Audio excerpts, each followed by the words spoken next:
Hello guys, greetings and welcome you again to Daniel the Programmer. In our previous video, we actually learned like CSS box model, and we actually did some background study, and we actually structured our page better, and we also look into how some like margin, border and padding and all those things, like how they actually relate. So if you have not watched the previous video on CSS box model, I want you to go and watch it before coming to this video. So basically in this video, you see our page, we're going to give it a good layout because we have just been literally building something, and we have not actually given it a particular layout and a semantic feel. Okay, so basically let's get on back to our code. Right, so now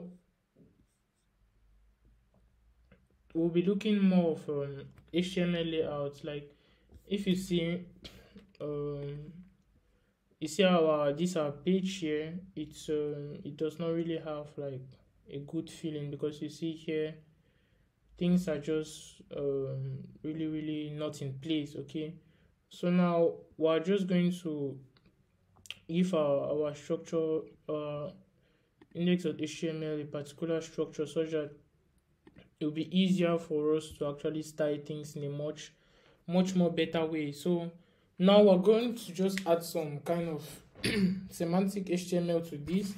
And for semantic HTML, there are many things that we need to take into consideration. Like you see here, we have our body, right? We have our image, and we have stuff that are not, they don't really follow a particular order. So now in HTML, there's what you call, you have the header section, you have the nav section, you have the main section of the body. Okay, so now I want us to see here, we have h1, which is our response. So what I want us to do is we can put our h1 within our like a header tag. Okay, since we're looking more at other HTML elements. Okay, so now this h1 could be part of our header. Okay, this is just to give our page our code a particular structure. So now it is more like saying at the top here, right, it's our header. Okay, so like it's part of it's more like the main element of our page. Okay, and now what other thing you can notice here is we have this h1, which is this. Another thing I would love us to really create aside our header, can create the main element. Now the main element can like you can focus on the content that is within your page. Okay, so this is very important. So I think what I'm going to do here is within our main element, right, I think let's just do this on our full new page. Okay, let's do this on this page. So we're going to give this page a particular structure. So I'm just going to move to film new page and just add a header. Within the header, I can update this.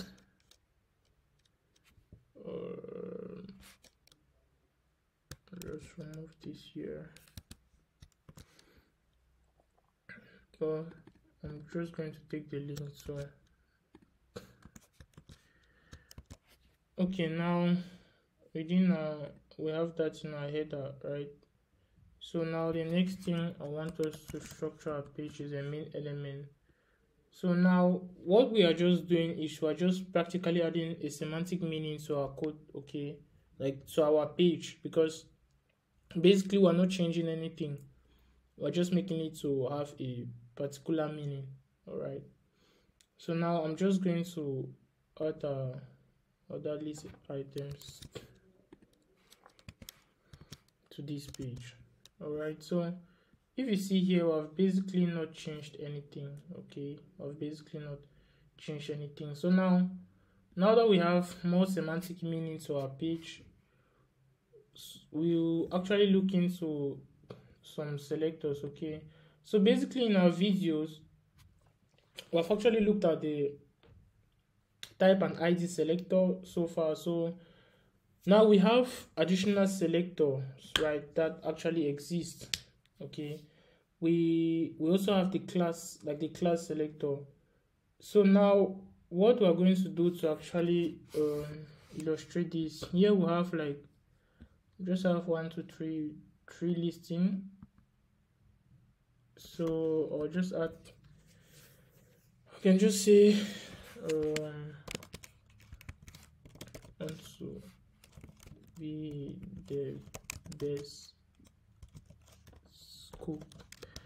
Let's just say this basically I'll just say like a wish of what you want to actually be. Okay, so now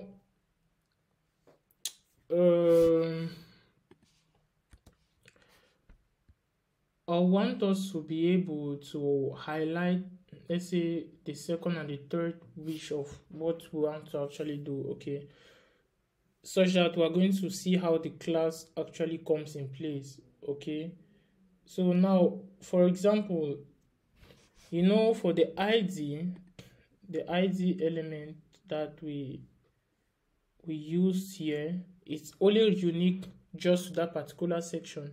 It's not something that is shared all about the page. But now for classes, you can have multiple classes and all that, which is very, very, very, very important. Okay, now that actually takes us to selectors and combinators. Okay, if you see here, combinators, the final selectors are called combinators. Okay, we have CSS selector, we have the type, we have the class and the ID selectors, we have attribute selectors. So now here there's selectors. Now we already know like two selectors already. We know the class selector that we have, we know the type selector, where in our CSS we select by the type of element. Okay, and each selector has its own selector specificity that it actually ranges from top to bottom, and it varies, you get. So now we have the descendant combinator. We're going to look at this practically. So if you see here in this example, yeah, this is more of like an illustration, like it's a paragraph which is part of the article which is located in the body. It just gives you a particular way. So now when you talk about type selector, right, we're basically looking for a particular type, like this paragraph, then adding our CSS rule to it. And now for ID selectors, we basically refer to this using hashtag. I think it's within our share. All right, I think we actually removed it if I'm not mistaken. Okay, we removed that. Or let's check. Okay, it's within our style of CSS. We refer to ID selector using hashtag, and it's only specific. You cannot use it for one or many pages. Okay, now another thing we want us to look into is the group selectors. Okay, like for instance, you can group major elements together. You can basically, if you want to start a paragraph and each one together, you can group them like that. And now another thing we're going to look is a class selector, where you're going to reference it by a dot. Okay, so one thing you should know is class selector is quite similar to the ID selector, but now we'll refer it using the dot notation, while the ID you refer using the hashtag notation. So the ID is used only once, but the class can be used now for multiple elements. For example, you can use this li, use a class, and so on. Hope that's clear. Now another thing you should take note is combinators. Like it can be a combination of different selectors as you see here, the descendant combinator, you see the child combinator, okay, the next sibling combinator, and the list is on and on. All right, so now for this descendant community is typically descended by a single space. It combines two selectors such that elements matched by the second selector are selected by its ancestor, and so on. So now I want us to use this class selector here practically. Okay, so now I'll just give it test. I'll use test again. So now this style sheet is within the full mail.css. So within the full mail, I'm going to get this test. This is how class selector actually works. It's just practically an example. Okay, so I just test. I can just give it a color of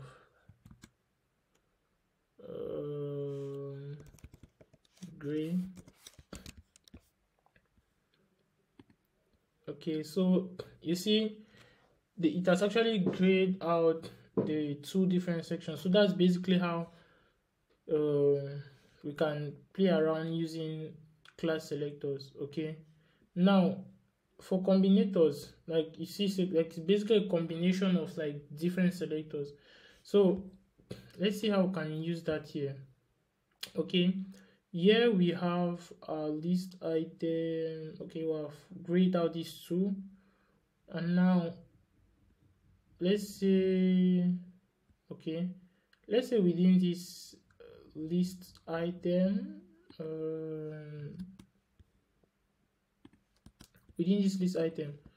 I want to let's just say, let's add this. Okay, and see what that gives us. I just want to add a paragraph here. Then okay, let's say the paragraph is within the list item.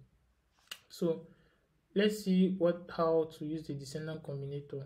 All right, so now it's like we're selecting the list, we get the paragraph, then within that we can give it let's see,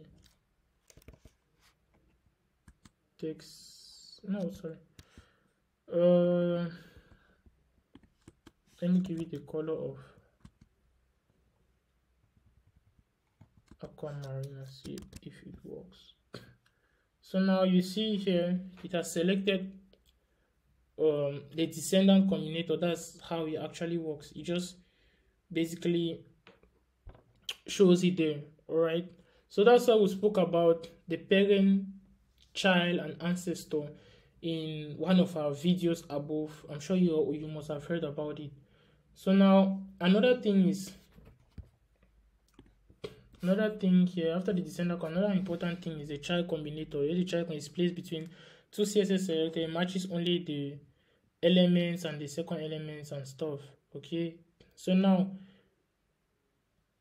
for example here they have an on, like if you move, sorry, here you have article and P. You can see the example here. Here the unordered, the list item is part of the unordered. It's the list item is a child of the unordered list. Okay, and now it actually does that. So we can also look into that here. Our list item is a child of the ordered list. Okay, so since our list item is a child of the ordered list, what are we going to do? Are we going to do this?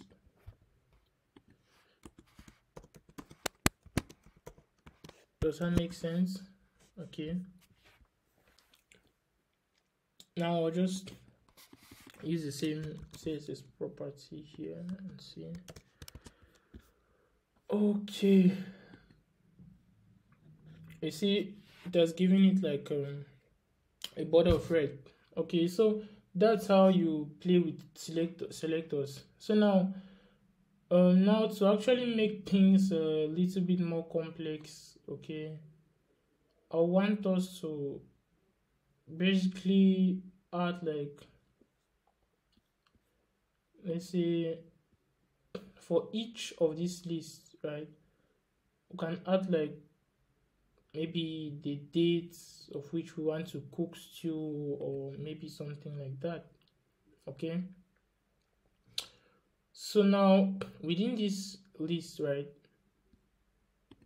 for the first list, what I'm going to do is like I did for this section, I'll just add maybe an h2 element, right, then maybe a date. I can say Saturday, April 16th, for example. Let's say put this, what I'll do in a paragraph. All right, so basically that's for the first. Now for the second, I'll do this similar thing, and yeah, I'm just going to remove this. Okay, this is not really needed. I'm going to remove this.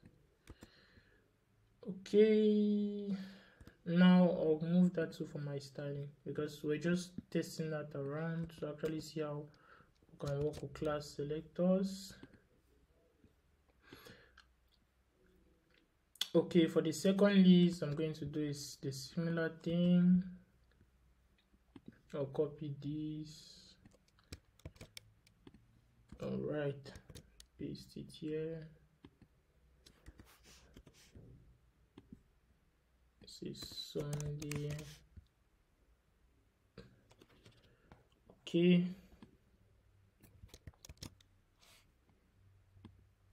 All right, just replace this here.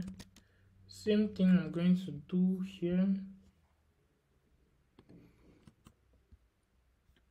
All this, yeah, it actually depends on you. Okay, you can write any wish.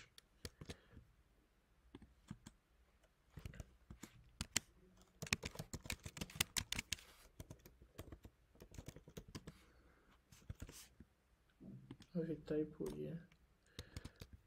Okay, so the last one, we already have a paragraph, so I'll say h2 of let's say Tuesday, April 19th. Let's see how our structure looks. So now we have a much more bigger structure. Okay, now you see we have like all what we actually wrote in it. Now I want to remove this to actually we just added this to actually make you understand combinators and selectors. Okay, now make sure you practice that to actually see how it works. So we're back to this, but now you see our page does not really have a really unique structure, right? Things are just like what we're going to do. You see between our heading and this, we need to add like a space between it. Okay, that's why we'll actually look at the sorry, we talk about the CSS box model.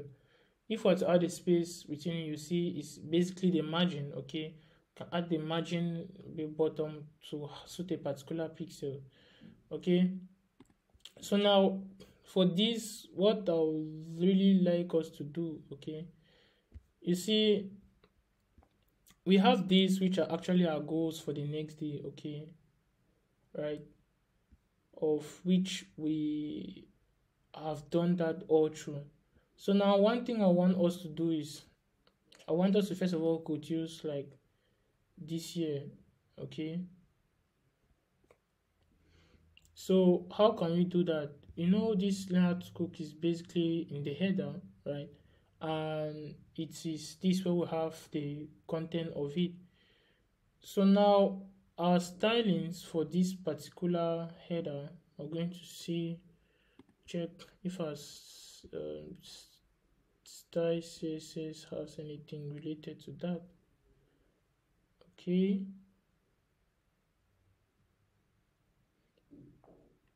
so since we don't have that, let's check our style.css. Okay, so within our header and our h1 don't actually have anything, because this view to this dishes is from the index dot okay, it's linked to the index.html, and our index does not really have any styling. Okay, but now we're going to see for our a tab where we actually style that. Okay, yeah, we'll actually style this here. So firstly, we'll first of all try to see if we give it a margin of bottom, if it's actually going to affect the page. So I'll just try to give it 20 pixels and see. So now probably you don't actually know how to, like, we're just assuming you don't know how to maybe like where this actually comes from. Okay, you can see here within here, without the margin button, it does not change anything. Okay, that basically works only for the a tag. All right, so basically for us to actually do that, what we can do is we can add like this view to these dishes. Maybe can give it an ID since it is unique for that particular page. All right, so that is within our fullme.html. We can give it an ID of, let's say, description, and now we can go within our share.css. Okay, and within our share.css can add a hash description and see if we can give it a margin bottom of 20 pixels if you actually change anything. So I see there's actually a little bit of space. Let's see if we can increase it. Let's say 30 pixel. I think that's better. Say 36 pixel. Okay, I think we'll have a better space in between. Or it's up to you. You can see increase to 46. Okay, but to me this is really wide. All right, I'll just leave it 36. Okay, so now that's how we actually did that. All right, okay, now we see I have like a little bit of typo here. Okay, now our page has a particular feeling now, but now I'll say it does not really look semantically right. Okay, now to actually see how we can use those combinators again, provided here you add an ID of description. Another way you could actually pick this out, you can get into the header and you target the h1 element. Okay, all right, sorry, let's copy this and say if we want to target this, we'll get into the header. All right, let's see within our share css can target the header. If we want to use combinators, can let's give it a margin bottom of, we'll just use the same number of pixels and see. Okay, sorry, this is the paragraph. Sorry, let's see. Okay, I'm just going to do in our fullme.css. Let's see. Okay, let's do it here. All right, let's see what's happening to this. Here the stylings are there, but if you see, they're not actually applied to that particular element. So what's really happening? Let's see. Within our header, right? The first element we have there, that's a paragraph, okay, which is that. But now I think let's see if it actually picks it. Okay, let's give it a color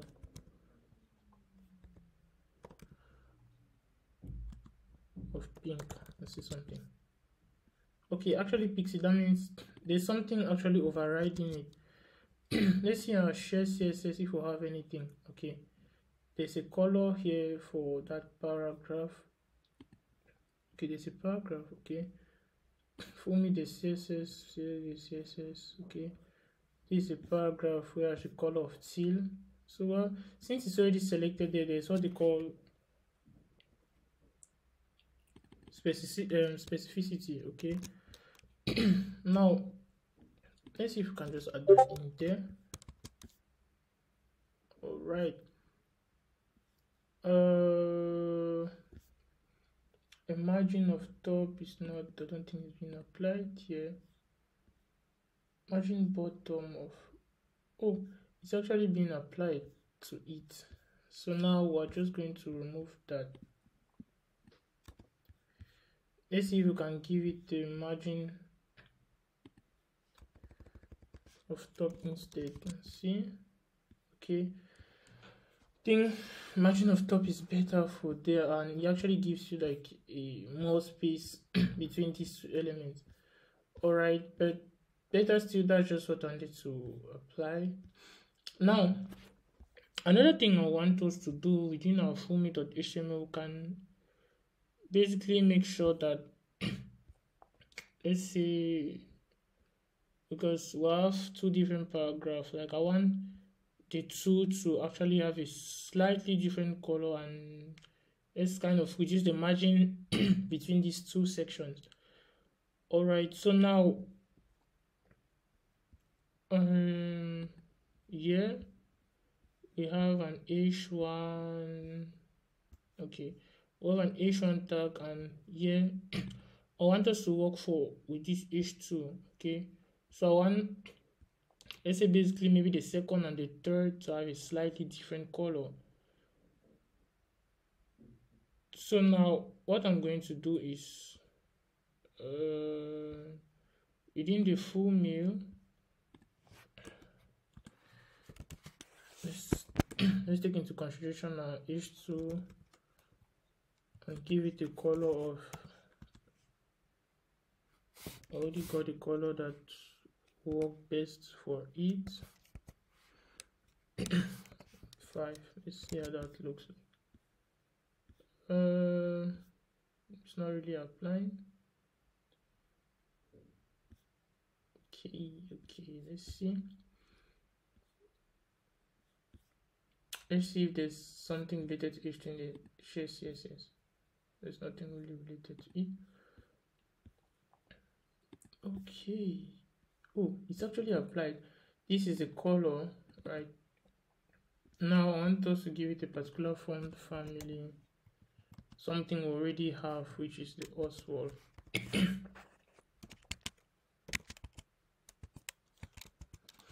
And a fallback of sans serif. All right, I think that looks better. Now within this, another thing I want us to do, see within the main, anything, any paragraph within the main, I want us to give it a particular feeling. Let's see.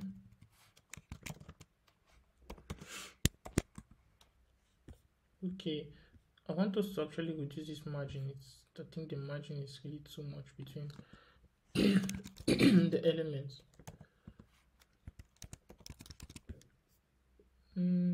See too much. Let's see 11. Okay, I think this is better. Maybe 12 is ideal. Okay. Now I want us to give it a particular color.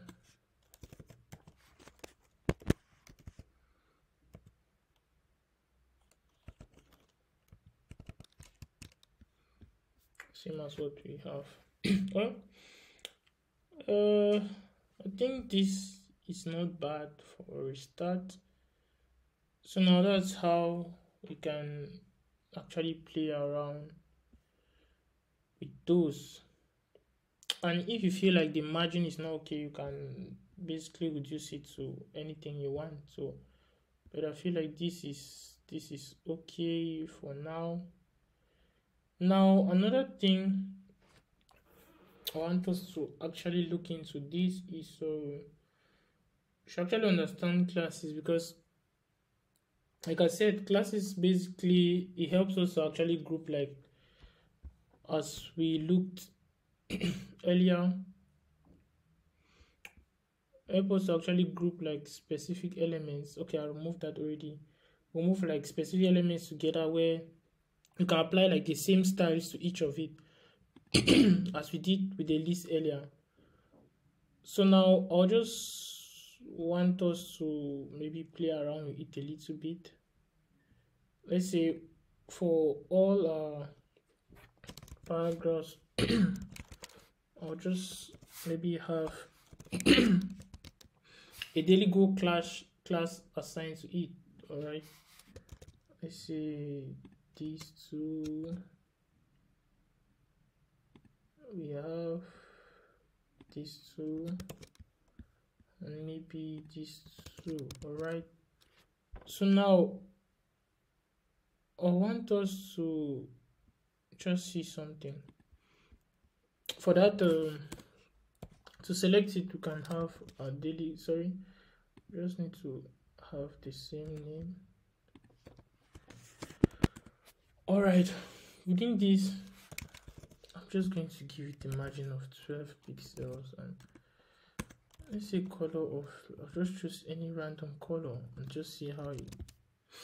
So now you see it selects individually. So that's how classes actually work. Okay, it's very important. So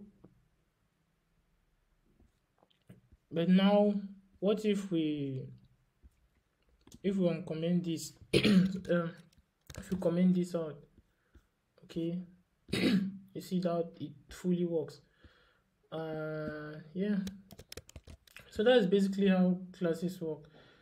So now another thing is I want us to be able to highlight like two different goals to actually understand how classes really work, to actually differentiate like the first goal, like the second and the third goal, or maybe the second goal from the third goal and stuff. So let's say basically here we want to highlight goal, let's say again here highlight goal. Now what we'll do is we just basically select again. Okay, now for us able to highlight the goal, that's just for the second and the third. Okay, all we'll do, you can maybe give it a particular color, particular background color, let's see RGB of 226 115 and maybe 101. So basically you can actually highlight this like you highlight the two. All right, so that's another way you can actually use classes to actually highlight stuff. Okay, now you see like it's applied only to this section and this section. That's how you can actually highlight it, or you can simply around the way that you want to be able to hover just this, and like it actually works that way. Okay, so now it's basically much more specific. All right, so that's just how you play around classes, and classes are very important in development. Another thing I want us to look at is block level elements and inline elements. You may be wondering why this particular link here, it just stays this way, and you may be wondering why this other one just spans across. So basically, block level and inline elements is like, how I explain it, like block follows like a particular block, and inline is like it follows a particular line. That means you keep adding the elements, it keeps following the particular line. So let's see what we can do with that practically. What I'm going to do here is, let's say for instance, I duplicate my h1 element. Okay, and duplicate it again. Let's see. You see now this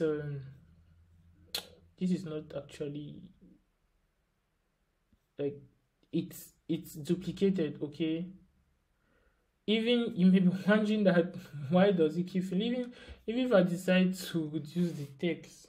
Okay, let me reduce the text here and reduce the text here. You see, the more you keep adding, it keeps going. Okay, the more you keep adding, it keeps following a particular form.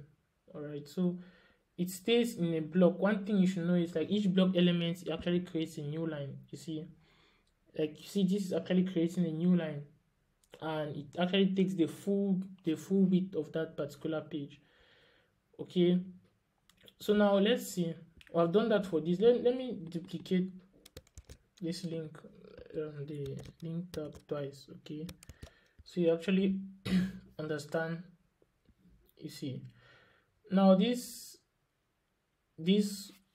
actually the anchor tag. Okay, like you see the elements are placed like next to each other. This one is placed next to this one, this one is placed next to this one. Okay, so you may be wondering that why is not going to a new line. All right, that's just how block level and inline elements actually operate. So now let's do another example where we had our image. Our image was within our index. Okay, let's duplicate this too. Okay, and see how it looks like.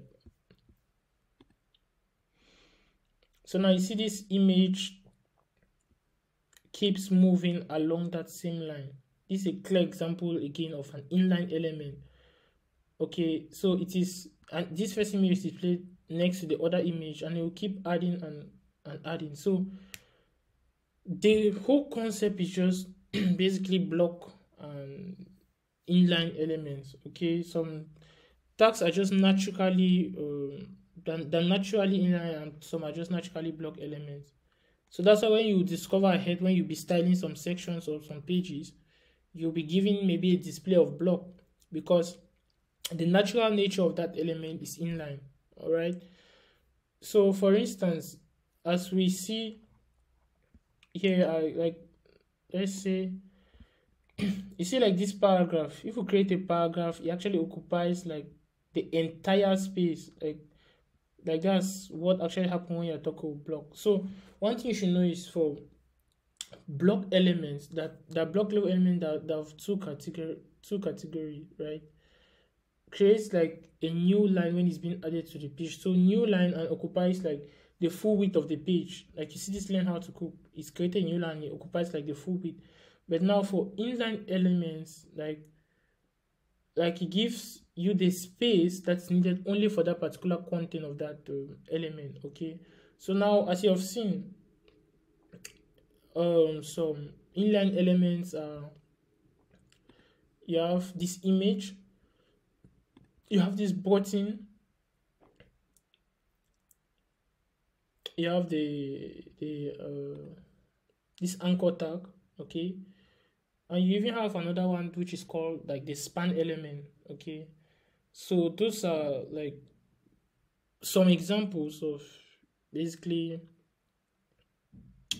block and inline elements. It's very important for you to take note of this because you're going to be using them a lot. So I just want to thank you for watching this video. and see you in the next video. Don't forget to like, comment, share. Bye bye.